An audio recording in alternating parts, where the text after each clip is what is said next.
Hello, I'm Josh Sanderson, Deputy Executive Director of the Equity Center. We've been asked to answer some questions parents and community members have raised regarding Christoval ISD's upcoming bond election. We hope you find this video helpful as you make your decisions. Whose responsibility is it to provide for public school facilities in Texas? The short answer is each school district is responsible for the construction and maintenance of its own facilities. The state does have two small funding programs, but they're so small they help only the very poorest districts, and even then it's at a very low level. In fact, only about 7% of the cost of construction of new facilities or large-scale renovations among Texas schools is carried by the state. The remaining 93% of the burden falls on the local taxpayer. So how much state help does Christoval get? Unfortunately, none. Christoval ISD is considered a property poor district, but they aren't poor enough to be eligible for funding from either of the two state programs. So, in CISD's case, 100% of the responsibility to fund facilities and renovations rests with local taxpayers. Why do we have bond elections? Since so much of the burden for facilities falls to local taxpayers, state law requires voter approval before bonds may be sold to raise money for construction. This is true of all school districts. School boards, although they are elected by local citizens, can only ask voters to approve selling bonds to build or repair facilities. By passing a bond election, taxpayers are agreeing that money may be borrowed for the projects identified and that the board may set INS tax rates to make payments on the debt until it's paid off. What is M&O and INS, and how are they different? M&O is an abbreviation for Maintenance and Operations. The M&O fund is used for practically all parts of running a school district, with the largest part going to pay for teacher salaries. It's used for technology, libraries, counselors, campus and central administrations, electricity, school buses, gasoline, bus drivers, extracurricular activities, ongoing maintenance of the buildings and grounds, capital improvements, and much more. M&O pretty much covers the waterfront of running the schools. INS is an abbreviation for interest and sinking. The INS fund is used to make debt payments on bonds the district has sold, usually to construct and renovate buildings, but other things as well.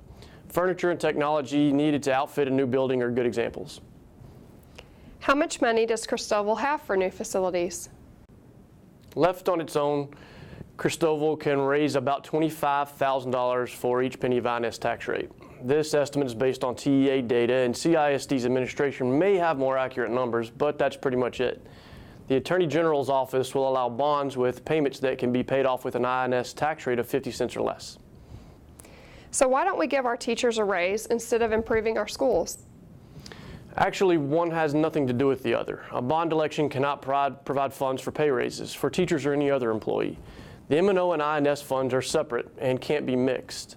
The money borrowed by selling bonds and collections from an INS tax rate cannot be used for salaries or instructional supplies. The election is solely to either approve or disapprove of the sale of bonds for the capital improvements stated in the election notice. Can this election affect teacher and other employee salaries? All employee salaries are funded from the maintenance and operations budget, but the bond election can have an indirect impact on salaries, especially in a district like Christoval. CISD's M&O tax rate is already at the state maximum, which is $1.17. It cannot be raised. CISD is doing all it can to maximize its funding for operations. Old facilities take more money to maintain than newer facilities do.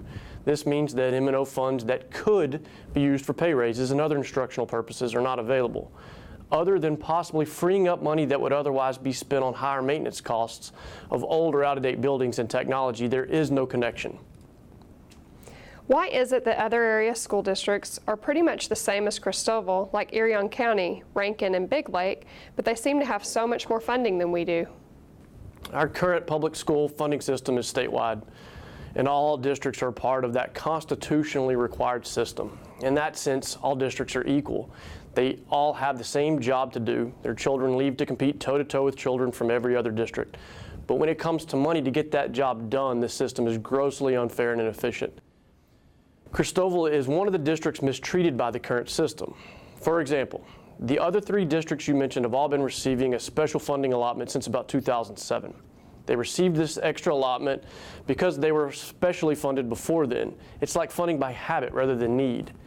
To give you an idea of how much more money we're talking about, in the 2016-17 school year alone, These three districts altogether received bonus funding of over $5 million. Now, the practical application of what that $5 million means is that on average, those districts had about $80,000 more to spend per classroom. You can only imagine what a district like Christoval would have been able to do with that extra $80,000 per classroom. The cumulative advantage over the years has been immense. That funding ended with the 2017 school year, but the state gave them hardship grants this biennium. Again, funding by habit rather than by actual costs. Christoval ISD was not eligible for any of that additional funding, even the hardship grant, primarily because it is property poor, and the state system just hasn't treated properly poor districts all that well. So how does Christoval measure up in terms of regular funding? Not counting the special funding, here's how these districts compare funding-wise, using the latest TEA estimates that I've seen. Christoval and Irion County are funded at about the same level on the operations side, except Christoval has the tax at the maximum M&O tax rate of $1.17, which is 13 cents higher to bring in the same amount of funding as Irion County at $1.04. Again, that doesn't count the hardship grant the state gives to Irion County, which amounted to about $16,000 per typical elementary classroom of 22 children last school year. It is less this year and supposed to go away after that.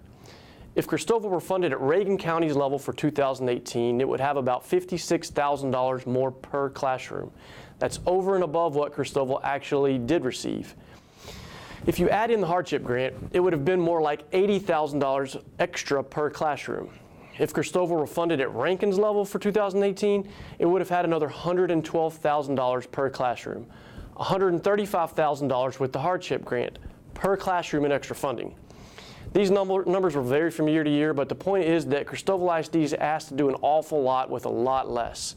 It's not so much about managing money as it is about managing the lack of money. And that's why a lot of districts will take in transfer students to get the extra state funding. Bottom line is that districts like Christoval do a very good job with what the state system provides them, and that's not an easy task. Since we're considering a bond issue, how about the differences on the INS side? On the INS side, the differences are even more stark. Just to put it simply, what Christoval ISD can raise at, say, 25 cents a tax effort.